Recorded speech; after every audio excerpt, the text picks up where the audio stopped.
వ్యవస్థ మీద సంపూర్ణమైన విశ్వాసం ఉంది. దీనిపైన న్యాయవాదులతో సంప్రదించి సుప్రీంకోర్టులో వెంటనే ఈ యొక్క అక్రమ అరెస్ట్ మీద మేము పిటిషన్ వేసి మరి లీగల్గా కూడా మేము ఫైట్ చేయడం జరుగుతుంది. అంటే ముఖ్యంగా మీరు ఇవాళ గమనిస్తే ఈరోజు సుప్రీంకోర్టులో కేసు వచ్చింది. ఈరోజు సుప్రీంకోర్టులో కేసు వస్తే దాన్ని సుప్రీంకోర్టులో 19వ తేదీ అంటే జస్ట్ ఆఫ్టర్ 3 days పోస్ట్ అయ్యి ఉంది. ఇప్పటికే సుప్రీంకోర్టులో ఈడీఏ స్వయంగా చెప్పింది, we will not take any coercive steps అని సుప్రీంకోర్టులో స్వయంగా ఈడీఏ చెప్పింది. ఒకవైపు దేశ అత్యున్నత న్యాయస్థానములో మరి చెప్పినటువంటి మాటకు విరుద్ధంగా అది ఒక మహిళను శుక్రవారం రోజు అది సాయంత్రం 6:30 తర్వాత అరెస్ట్ చేయడం అంటే ఇది ఖచ్చితంగా రాజకీయ కుట్ర.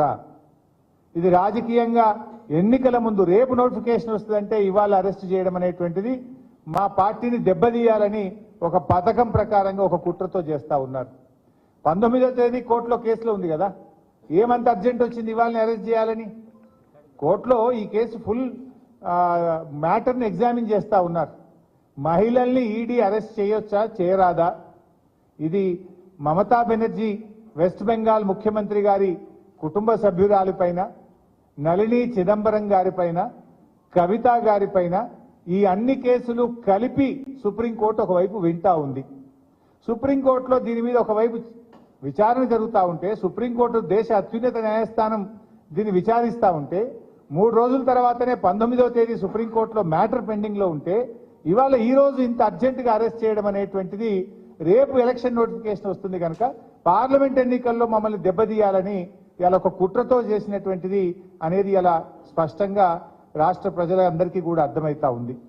అంటే ఇలా ఒక ఎమర్జెన్సీని మించిన పరిస్థితి, ఒక దౌర్జన్యపూర్వకంగా ఇవాళ కవిత గారి అరెస్ట్ జరిగింది.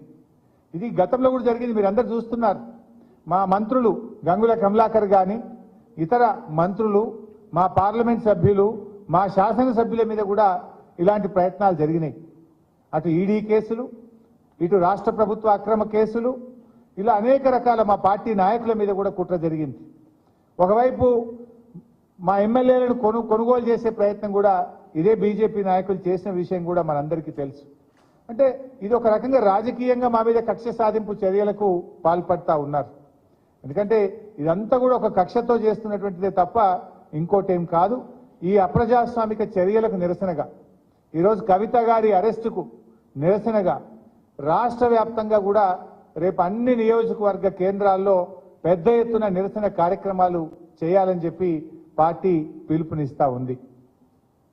ఎందుకంటే ఈరోజు ఈ అరెస్ట్ అనేది కేవలం రాజకీయంగా ప్రేరేపితమైంది. 1 సంవత్సరంన్నర కింద కవిత గారిని విట్నెస్ కింద నోటీస్ ఇచ్చారు. ఏడాదిని అర్థం తర్వాత ఇవాళ అక్యూజ్డ్ కింద మేము అరెస్ట్ చేస్తున్నామంటారు. అంటే ఏడాదిని అర్థం ఏం చేసిండు మరి మీరు? ఈ 1.5 year నుంచి ఏం చేసిండు? రేపు పార్లమెంట్ ఎన్నికల నోటిఫికేషన్ వస్తే ఇవాళ అరెస్ట్ చేయడం